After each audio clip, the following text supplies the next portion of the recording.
എല്ലാവർക്കും സലു കിച്ചനിലേക്ക് സ്വാഗതം.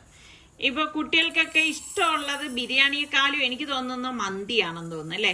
നമ്മളിപ്പോൾ കാണുന്നില്ലേ വെളിയിലൊക്കെ പോകുമ്പോഴേക്ക് കുഴിമന്തി എന്നൊക്കെ പറഞ്ഞ് എഴുതി വെച്ചിരിക്കുന്നതാണ്. പക്ഷെ നമ്മളെ കൊണ്ടൊന്നും ഇങ്ങനെ കുഴിമന്തിയൊന്നും ഉണ്ടാക്കാനൊന്നും പറ്റത്തില്ല കേട്ടോ. അതിനൊക്കെ നമ്മൾ കുഴി വേണം, കുറച്ച് ബുദ്ധിമുട്ടുകളൊക്കെയാണ്.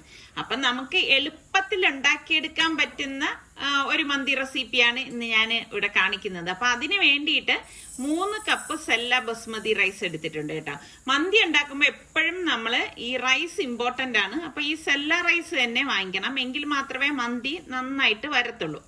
അപ്പൊ ഈ റൈസ് നന്നായിട്ടൊന്ന് കഴുകി എടുത്തിട്ട് വരാം. നിങ്ങൾക്ക് എത്രയാണോ വേണ്ടത് അതിനനുസരിച്ച് എടുത്താൽ മതി. പിന്നെ ഞാനിവിടെ അത്യാവശ്യം വലിപ്പമുള്ള 2 പീസ് ചിക്കനാണ് എടുത്തിരിക്കുന്നത്. പിന്നെ ഒരു ഡ്രൈ ലെമണും 2 ബേ ലീഫ്, 1 ടേബിൾ സ്പൂൺ മുഴുവനുള്ള മല്ലി, 1 ടേബിൾ സ്പൂൺ കുരുമുളക്, 1/2 ടേബിൾ സ്പൂൺ ചെറിയ ജീരകം, 5 ഏലക്ക, ഒരു 5 ഗ്രാമ്പു, 2 പീസ് പട്ട. ഇത്രയാണ് ഹോൾ സ്പൈസസ് ആയിട്ട് വേണ്ടത്.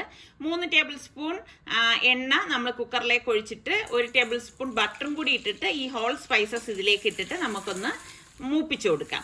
അപ്പൊ നമ്മൾ പെട്ടെന്ന് പ്രഷർ കുക്കറിലാണ് മന്തി തയ്യാറാക്കുന്നത്. ഇതിലേക്ക് ഒരു സവാളയും ഒരു 3 പച്ചമുളക് കീറിയതും കൂടി ഇട്ടിട്ട് നമുക്കൊന്ന് വഴറ്റി കൊടുക്കണം. മീഡിയം ഫ്ലെയിമിൽ വെച്ചിട്ടാണ് നമ്മൾ ഇത് വഴറ്റിയെടുക്കുന്നത് കേട്ടോ. പെട്ടെന്ന് നമുക്ക് റെഡിയാക്കി എടുക്കാൻ പറ്റും.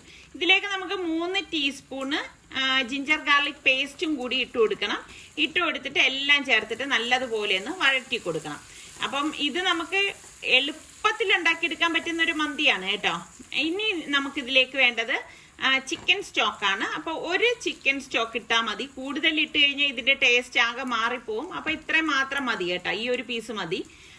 പിന്നെ നമുക്ക് 1/2 ടീസ്പൂൺ മഞ്ഞൾപ്പൊടിയും 1 ടീസ്പൂൺ കുരുമുളക്, നല്ലോണം പൊടിച്ചെടുത്ത കുരുമുളക് പൊടിയും കൂടിയാണ് ഇതിലേക്ക് ചേർത്തിട്ടൊന്ന് വഴറ്റി കൊടുക്കുന്നത്.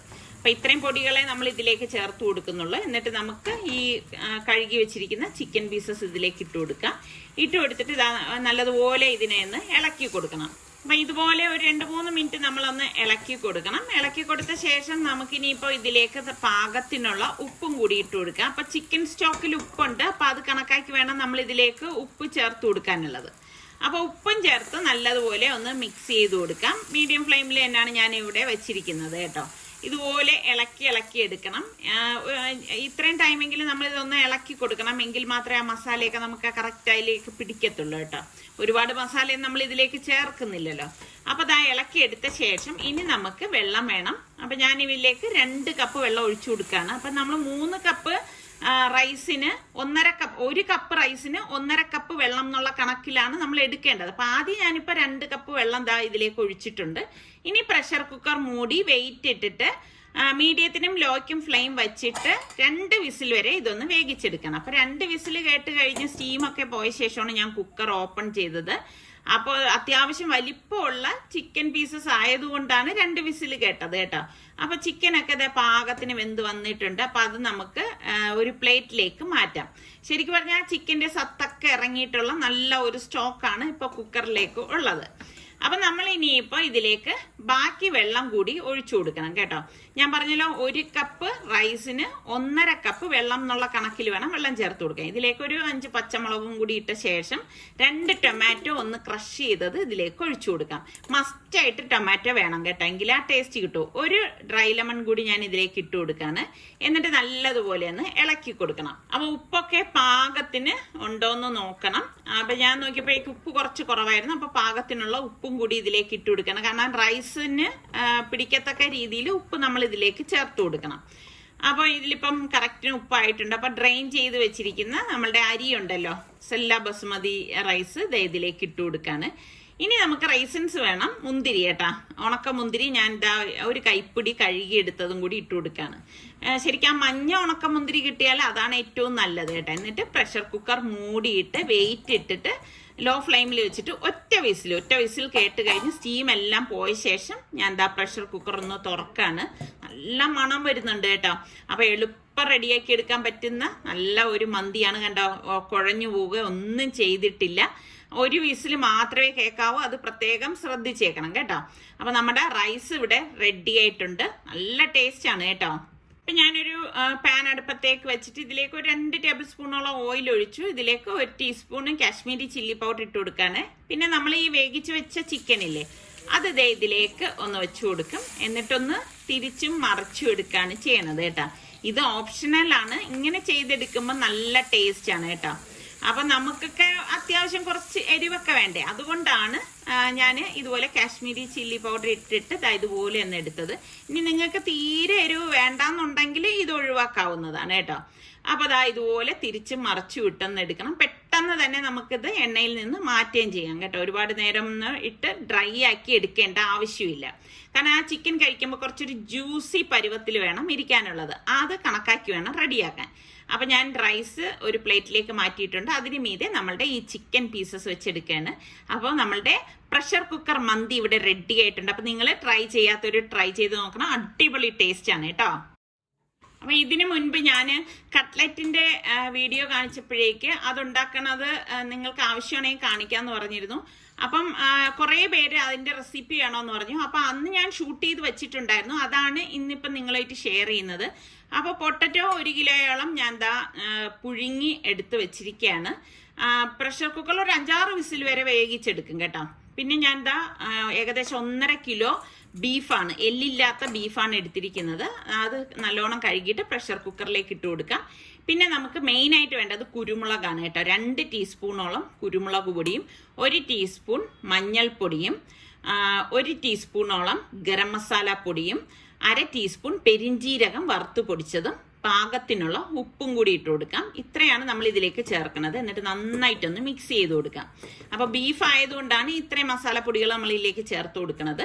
എന്നിട്ട് പ്രഷർ കുക്കർ മൂടി വെയിറ്റ് ഇട്ടിട്ട് ഒരു 5-6 വിസിൽ വരെ ഇതൊന്ന് വേവിച്ചെടുക്കാം. അപ്പം പുഴുങ്ങിയ പൊട്ടറ്റോ ഞാൻ തോലൊക്കെ മാറ്റി ഒന്ന് എടുക്കുകയാണ്. ഇപ്പൊ തോല് മാറ്റിയ ശേഷം വേണമെങ്കിലും നമുക്ക് പുഴുങ്ങിയെടുക്കാം. ഇപ്പൊ എളുപ്പത്തിന് വേണ്ടിയിട്ട് ഞാൻ ഇങ്ങനെ എടുത്തന്നേ ഉള്ളൂ. നന്നായിട്ട് പൊട്ടറ്റോ ഒന്ന് പുഴുങ്ങിയെടുക്കണം കേട്ടോ. എങ്കിൽ മാത്രമേ നമുക്ക് എളുപ്പത്തിന് ഇതൊന്ന് ഉടച്ചെടുക്കാനായിട്ട് പറ്റത്തുള്ളൂ. അപ്പൊ ഞാൻ ഈ പൊട്ടറ്റോ എല്ലാം ഒന്ന് ഉടച്ചെടുക്കുകയാണ്. അപ്പൊ ഇങ്ങനെ നമുക്ക് സമയം കിട്ടുമ്പോഴൊക്കെ നമ്മൾ റെഡിയാക്കി വെക്കുകയാണെങ്കിൽ ഇപ്പം കുട്ടികൾ സ്കൂളിലൊക്കെ പോകുന്ന ടൈമിൽ സ്നാക്സ് ആയിട്ടൊക്കെ അവർക്ക് ഫ്രൈ ചെയ്ത് കൊടുത്തു വിടാനൊക്കെ എളുപ്പമായിരിക്കും. ഇപ്പൊ കൊച്ചു മക്കൾക്കൊക്കെ 10 മണിക്ക് സ്നാക്സ് ആയിട്ടൊക്കെ നമ്മൾ ഓരോന്ന് കൊടുത്തു വിടുമല്ലോ. അപ്പൊ നമ്മളുടെ കുക്കർ ഞാൻ വിസിൽ കേട്ട് കഴിഞ്ഞു. സ്റ്റീം പോയ ശേഷം ഓപ്പൺ ചെയ്തു. നമ്മുടെ ബീഫൊക്കെ പാകത്തിന് വെന്ത് വന്നിട്ടുണ്ട്. അപ്പൊ കുറച്ച് ചാറും കൂടി ഇതിലേക്കുണ്ടാകത്ത്. നമ്മൾ വെള്ളം ഒഴിച്ചൊന്നും അല്ല വേവിച്ചത്, ബീഫിൽ നിന്ന് ഊറി വന്ന ചാറാണ്. അപ്പൊ അതിനെ നമുക്കൊന്ന് ഗ്യാസ് ഓൺ ചെയ്ത് വറ്റിച്ചെടുക്കണം.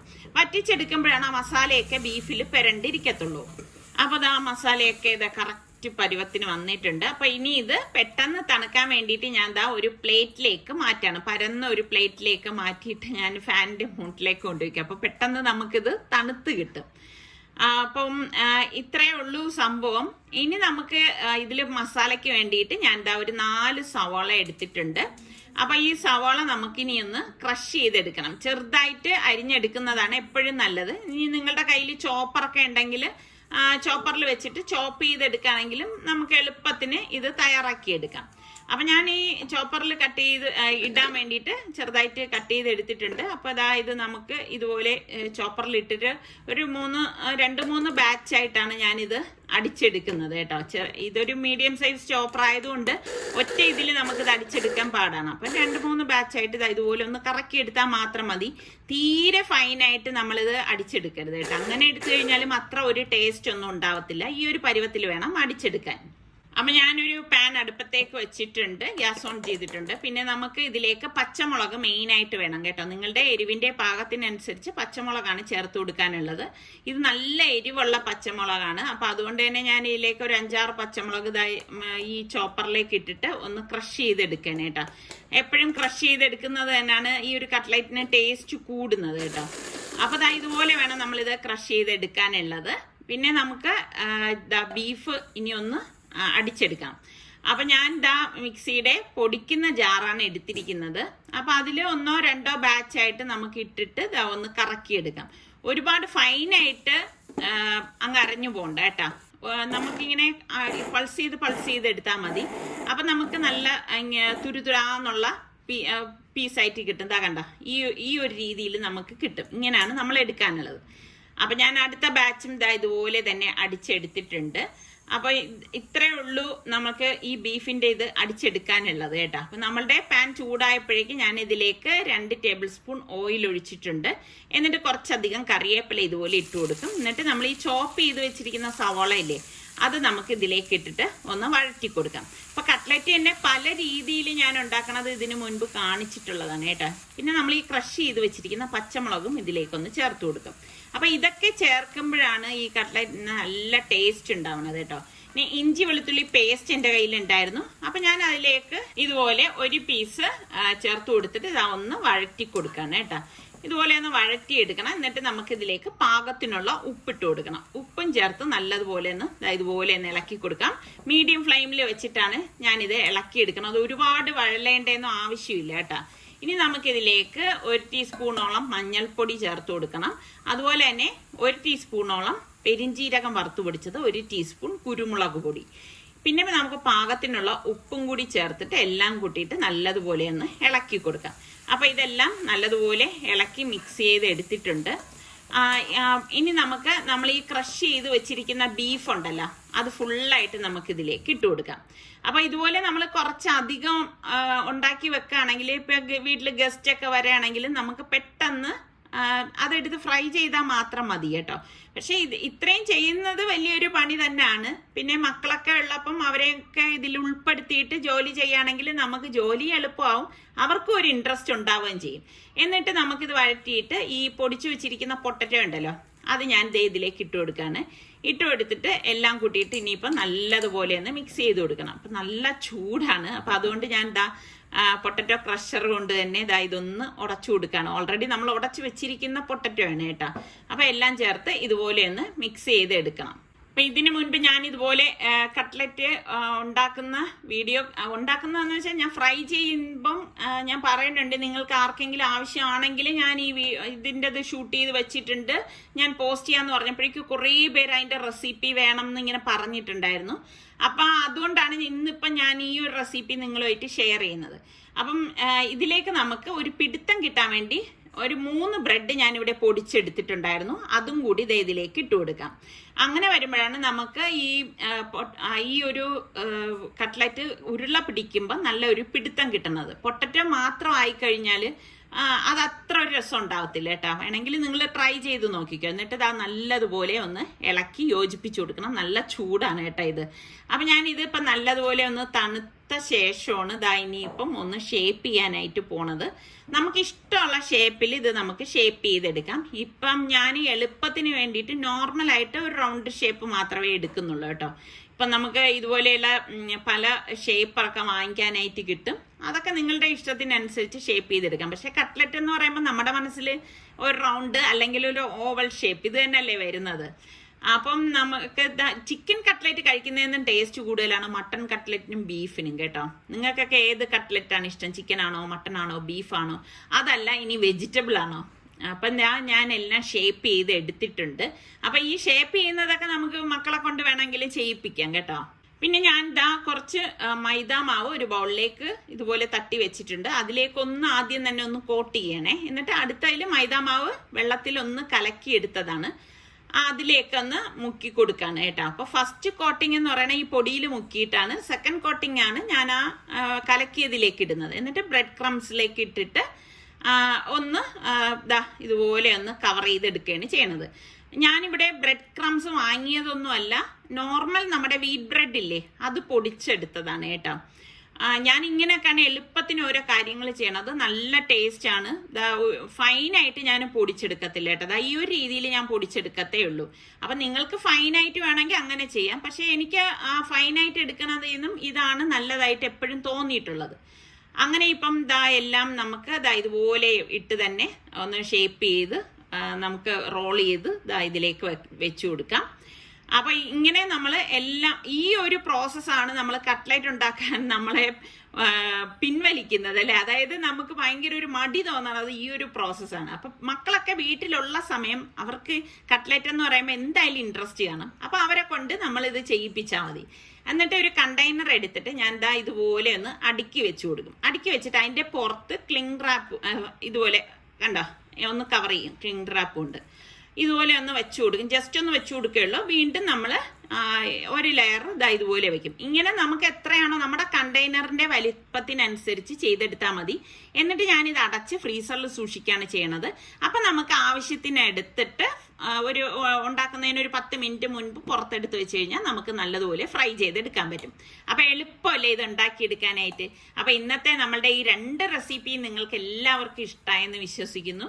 സബ്സ്ക്രൈബ് ചെയ്യാതെ കാണുന്ന ആരെങ്കിലും ഒക്കെ ഉണ്ടെങ്കിൽ നിങ്ങൾക്ക് നമ്മളുടെ ചാനൽ ഇഷ്ടപ്പെട്ടാൽ സബ്സ്ക്രൈബ് ചെയ്യാനോ ബെല്ലൈക്കൺ പ്രസ് ചെയ്യാനോ ഒന്നും മറന്നു വരുത് കേട്ടോ. പിന്നെ നിങ്ങൾക്ക് ഇഷ്ടപ്പെടുകയാണെങ്കിൽ ഇപ്പോൾ തന്നെ ലൈക്ക് ചെയ്യുകയും കമൻറ്റ് ചെയ്യുകയും കൂടി വേണം. അടുത്ത് നമുക്ക് നല്ല റെസിപ്പിയോ വ്ളോഗായിട്ടൊക്കെ കാണുന്നത് വരെ എല്ലാവർക്കും ബൈ.